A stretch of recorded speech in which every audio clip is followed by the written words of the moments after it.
Bonjour, quel bonheur de voir arriver le printemps, les fleurs, les parfums, tout est en train de s'épanouir dans la nature.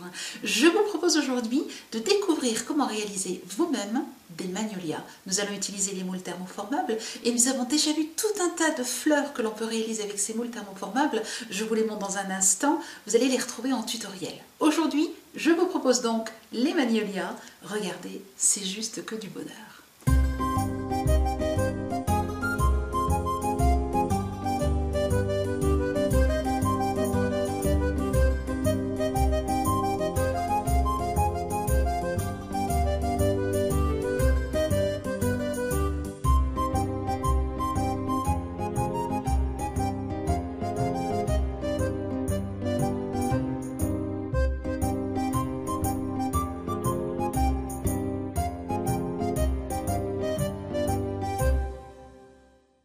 Avant de commencer, voici un tout nouveau tutoriel que vous allez aussi retrouver sur le site et dans la boutique.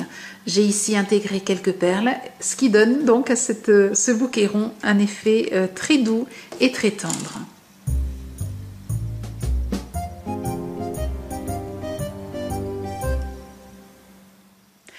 Pour réaliser aujourd'hui notre création avec des magnolias, vous allez avoir plusieurs choix. Tout d'abord, le choix des couleurs de planches.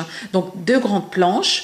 Aujourd'hui, nous travaillons avec du blanc et du rose clair, mais vous pourriez avoir d'autres choix. Dans la nature, il y a même des magnolias avec des effets, avec des couleurs violettes qui sont absolument magnifiques. Donc, vous voyez, j'en ai même oublié, on aurait très bien pu prendre du violet. Ou rajouter en peinture, vous voyez qu'on fait un petit rajout de peinture, ce qui explique donc ces 3 pots de peinture.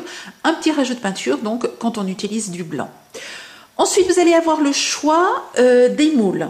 Plusieurs possibilités. Le grand magnolia est fait, non pas avec le moule magnolia, mais avec le moule lisse anthurium. C'est celui que je vais utiliser aujourd'hui, que je vais vous montrer aujourd'hui. Et ensuite, dans le kit moule magnolia, pour celles qui l'ont acheté récemment ou qui vont l'acheter, vous allez avoir le choix de ces 2 moules-là qui vont vous donner 2 magnolias différents. Donc celui-ci ou celui-là. Vous avez vu sans doute que dans la nature, il y a vraiment une grande variété de formes, de pétales et de couleurs donc de magnolias. Pourquoi récemment? Tout simplement parce que maintenant, le kit magnolia que nous commercialisons contient ces 2 et contient d'ailleurs d'autres moules, mais celles qui ont acheté le moule magnolia il y a quelques mois n'auront pas celui-ci, mais par contre auront une petite grenouille à la place. Vraiment désolé, mais le fabricant ne nous a pas prévenus. Nous nous retrouvons devant le fait accompli. Nous commercialisons maintenant ceci et malheureusement, nous ne pouvons pas vous envoyer tout seul ce moule-ci. Donc, par contre, vous allez pouvoir utiliser donc ce moule et tout de même avec le moule magnolia, réaliser un très joli magnolia qui sera celui-ci. Je vais aussi, dans l'atelier d'aujourd'hui, vous apprendre à réaliser des branchages. Pour cela, nous allons avoir besoin de fils d'alu, de mètres, peu importe la couleur. Cela fonctionnera très bien, puisque de toute façon, ils seront recouverts de ruban floral marron. Une pince, ça va nous aider simplement à plier le fil d'alu et le couper. Et puis ensuite, un pistolet à colle avec des recharges. Le nombre de feuilles de mousse thermoformable dont vous allez avoir besoin va dépendre de la taille du moule que vous choisissez et de la taille de la feuille. Dans les pages produits, vous avez toujours les dimensions, donc vous allez simplement pouvoir vous référer à la dimension du moule que vous choisissez, celle de la planche de mousse thermoformable, et vous allez donc voir le nombre de mousses dont vous avez besoin, le nombre de feuilles. À titre informatif, sur une grande planche comme ceci, je prends le plus grand moule, vous avez une vingtaine de pétales que vous pouvez réaliser. Et vous en avez, je crois, une douzaine sur la planche comme celle-ci, les grandes planches comme la blanche. Bien entendu, avec les moules plus petits, vous allez en faire beaucoup plus par planche. Je découpe ma grande planche en 12 parties. Vous voyez que nous avons ce petit excédent donc de 1 cm tout autour du moule, donc c'est parfait. Donc en résumé, pour le grand moule, vous allez pouvoir faire 3 fleurs avec 4 planches de mousse thermoformable grand format. Vous connaissez maintenant le thermoformage. On place son moule de façon à n'avoir qu'un geste à faire, donc comme ceci. Ensuite, on met la planche de mousse thermoformable entre 2 torchons très fins. Le fer à repasser dessus, puissance maximale sans vapeur, et on attend que les bords rebiquent, ce qui nous indique que le thermoformage est prêt. Ça y est, vous voyez les bords rebiquent. Je prends la planche de mousse, je la place donc sur mon moule. Et il suffit de la mettre en sandwich comme ceci et ensuite de presser. Et vous voyez, le thermoformage se fait très rapidement. Vous allez ainsi faire 9 pétales. Découpez ensuite tous les pétales. J'aimerais maintenant colorer les pétales de magnolia. Donc on peut faire différentes couleurs, on pourrait faire du mauve, on pourrait faire du rose clair, du bordeaux. Je vais utiliser maintenant du rose vif avec un petit mélange de rose clair que j'ai ici. Je vous montre comment faire. Vous prenez donc votre pétale à l'envers, donc la partie creuse est au-dessus, pardon, la partie bombée est au-dessus. Je vais prendre un petit peu de peinture avec un pinceau sec et je vais venir ici la tapoter. Donc je prends un petit peu de rose ici. Il a commencé à sécher le temps que je prépare le reste. Voilà. Je prends un petit peu de peinture, je décharge et je vais venir donc sur un papier absorbant lisser, vous voyez, comme si vous vouliez faire les poussières, mais tout doucement. Vous ne voulez pas mettre des pâtés de peinture, vous voulez juste déposer un petit peu de peinture de façon régulière et tout doucement en remontant donc du bas du pétale jusque vers le haut en ayant quelque chose un petit peu plus haut sur le centre. Je vais maintenant monter mes pétales et pour cela, je vais commencer par 2 pétales, l'un en face de l'autre, comme ceci. Je colle simplement. Ensuite, je mets un petit peu de colle de façon sur toute la largeur. Là, c'est important de le mettre sur la largeur parce que regardez ce que je vais faire. Je vais plier en deux maintenant sur le côté. Je vais plier le pétale en deux sur le côté. Je fais la même chose de l'autre côté. Alors, je vais en prendre un qui est un petit peu plus large. J'en mets bien sur toute la largeur et je plie à nouveau en deux, comme ceci. Je vais ensuite en ajouter un. Alors, je dois tenir un tout petit peu.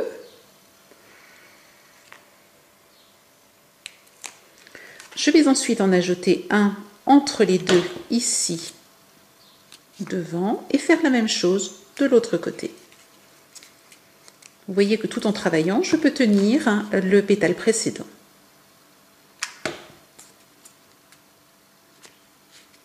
Voilà, ce qui va me donner déjà ceci.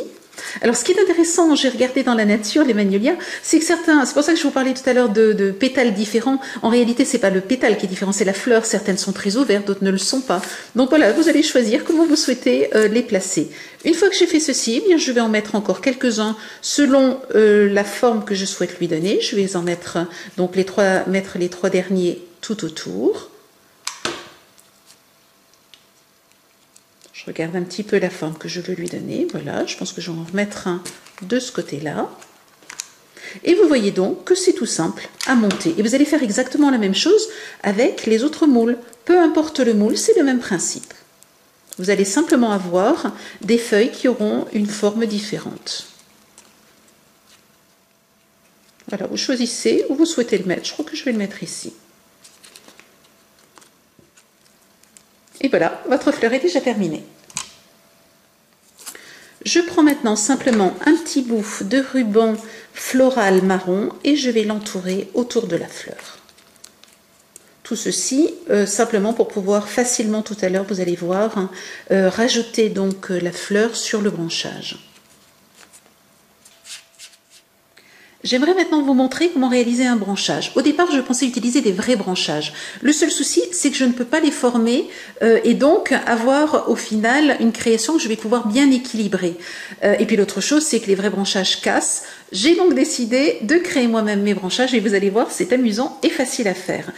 Pour cela, je pars d'un fil d'alu que je vais... Alors, la première chose que vous allez faire, c'est imaginer la hauteur. Vous allez choisir, vous, la hauteur que vous souhaitez. Donc, vous voyez ici, j'ai un branchage qui est un petit peu plus grand que le deuxième. Donc, de façon simplement à ce que je puisse avoir ensuite des fleurs à différentes hauteurs. Donc, ça, c'est vous qui allez l'imaginer. Vous pouvez éventuellement faire un dessin avant de commencer.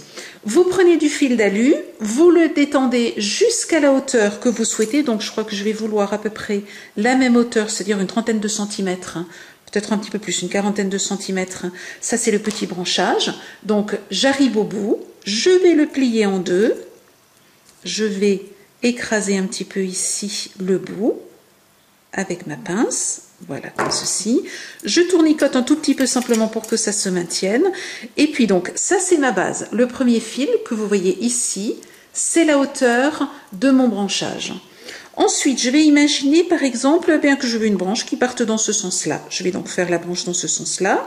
Et puis imaginons qu'on voudrait au bout de cette branche avoir deux autres petites branches. Je vais donc partir dans ce sens-là et vous voyez que je tourne toujours juste pour que ça ne bouge pas. Hop, comme ceci. J'écrase, je tourne. Ça c'est simplement pour que ça ne bouge pas. Je vais un petit peu tourner comme ceci autour ici pour que ça ne bouge pas non plus. Voilà, je reviens donc à ma branche principale, comme ceci. Donc voilà ce que vous avez déjà. Vous voyez, hop, on a tourné, on est redescendu, on est venu ici, on a tourné, on est revenu ici, et on revient là. Et je vais donc tourner comme ceci, simplement pour que là encore, ça ne se défasse pas. Alors, j'ai ceci, je continue, et j'ai bien envie d'un tout petit branchage de ce côté-là. Donc vous voyez que vous allez pouvoir former votre branchage à votre guise, selon vos envies, selon la taille que vous voulez. Les autres petits branchages, je descends encore un petit peu et j'en fais un autre par exemple ici. Et vous allez vraiment réaliser le branchage de vos rêves avec exactement le nombre de branches et la taille que vous désirez. Et puis quand vous arrivez ici, vous descendez. Alors faites comme ceci. Enroulez-le sur lui-même, mais pas de façon trop rapprochée. Faites-le largement, comme ceci. Et puis arrivé au bout, et bien vous coupez. Voilà, vous avez la forme donc de votre branchage. Maintenant, il ne reste plus. Alors ce que je fais, je trouve que c'est plus simple, c'est que je découpe des petits bouts et je vais venir, donc je commence par ce bout-là, je vais venir les enrouler comme ça au fur et à mesure. Et puis quand vous arrivez au bout, il n'y a pas de souci, il se colle automatiquement et vous en rajoutez un au fur et à mesure comme ceci, jusqu'à ce que vous ayez enroulé votre ruban sur tout le tour de votre branchage. Quand vous arrivez à une intersection, eh bien vous choisissez celle que vous souhaitez faire et vous allez continuer comme ceci en entourant, vous voyez, hop, ici je redescends. Une fois que je suis au bout, j'étire un tout petit peu et vous voyez, le ruban floral est fait exprès, il tient tout seul. Il suffit de reprendre un autre bout et de continuer ainsi jusqu'au bout en ayant tout recouvert, donc votre branchage. Je reprends un tout petit peu vers le bas et hop, cette fois-ci, je passe sur l'autre branchage. Alors, il est parfois plus simple, ce que je suis en train de faire, de tenir votre ruban d'une main et c'est votre branchage qui va lui tourner. Pour donner un petit peu plus de réalisme à votre branchage, ce que vous pouvez faire, c'est prendre un petit peu de peinture grise, un peu de noir, un peu de blanc, et puis vous allez en rajouter comme ça des petites touches sur le branchage. Attention, votre pinceau doit être sec, pas d'eau sur le pinceau. Vous prenez la peinture donc sans la diluer, et vous venez faire quelques petites marques, ce qui va donner cet effet un petit peu irrégulier, et donc l'effet d'un vrai branchage. Il ne me reste plus maintenant qu'à associer le branchage à la fleur et pour cela, je vais venir mettre ici une petite noix de colle, comme ceci, et je vais maintenir quelques secondes, le temps qu'elle refroidisse et qu'elle prenne. Je vais tenir ma fleur comme ceci sur le branchage. Voilà, la fleur colle bien. Je prends simplement maintenant un petit bout de ruban floral marron que je vais entourer et je vais venir tout simplement, vous voyez, l'entourer à la fois autour de la fleur et progressivement mettre le ruban marron sur le branchage en mettant une épaisseur assez importante de façon à avoir vraiment quelque chose, voilà, vous voyez, qui va être régulier. On ne veut pas avoir ici un escalier, on veut vraiment avoir quelque chose de régulier.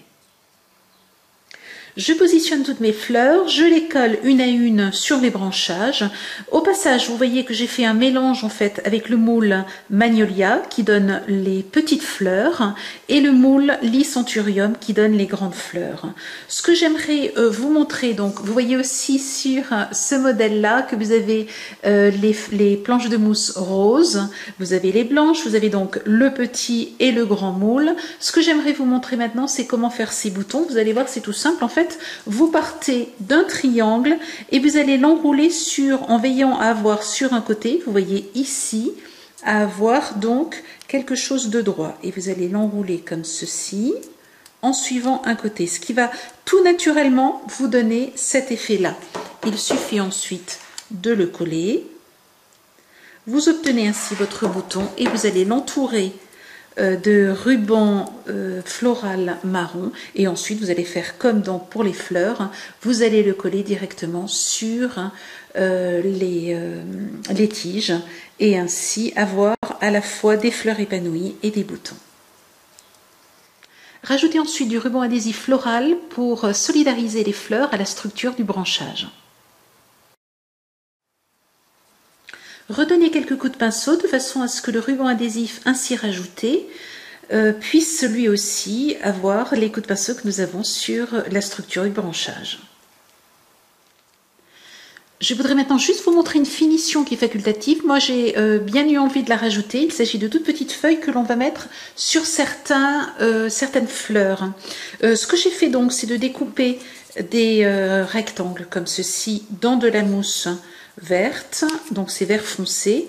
Ici, une petite planche suffit. Et vous allez, vous voyez, les former comme ceci et ensuite vous les thermoformer, ce qui explique la forme qu'elles ont comme ceci, puis vous donnez un petit coup de pinceau dessus, du gris, du blanc, du noir et vous avez ainsi quelque chose qui va correspondre et que vous allez pouvoir coller donc sur le bout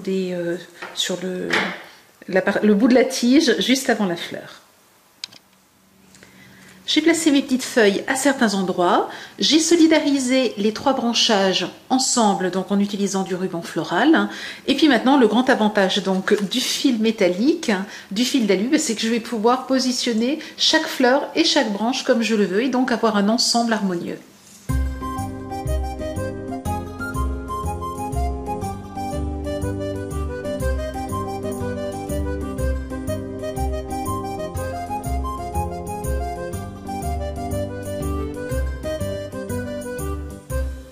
Comme toujours, pour retrouver dans notre boutique tous les produits que j'ai utilisés dans cet atelier et dans tous les tutoriels associés, je vous souhaite une belle semaine créative et je vous dis à très bientôt. Au revoir.